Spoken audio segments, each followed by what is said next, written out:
में नहीं आना चाहिए था, लेकिन हुकूमत ने जो वादा किया था, सैयद मुराद अली शाह ने जो वादा किया था, जो कमिटमेंट की थी, वो कमिटमेंट पूरी नहीं हुई।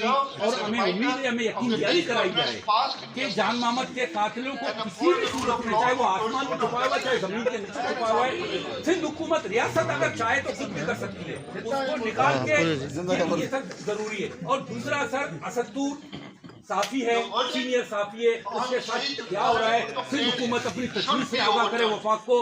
ऐवान में आप लोगों ने कहा था कि हम तनख्वाहों से मशरूत करेंगे इश्तिहारात को, लेकिन वो नहीं हुआ, जिसकी वजह से आज भी जो मीडिया वर्कर्स हैं वो कसम पुरसी की जिंदगी गुजारते हैं, उनको तनख्वाहें नहीं मिलती। तो लिहाजा आप बालकान को ये पाबंद करें कि हम आपको इश्तिहार दे रहे हैं, आप ये इश्तिहार दे रहे हैं। 3 JIT बनी है, एक इजलास है जो खास की सरबराही में तनवीर आलम मोडो, AIG सखर की सरबराही में JIT बनती जा रही है।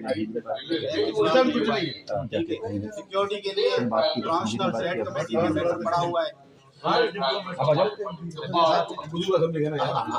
ट्रांसनेशनल थ्रेट कमेटी में मैटर पड़ा हुआ है, उन्हें सिक्योरिटी नहीं मिल रही है। अभी तक मेरा घर जो चक में कच्चे में शाह साहब पत्थर के पता है वहाँ चेयरमैन बिलावल साहब ने कहा था। ठीक है सर।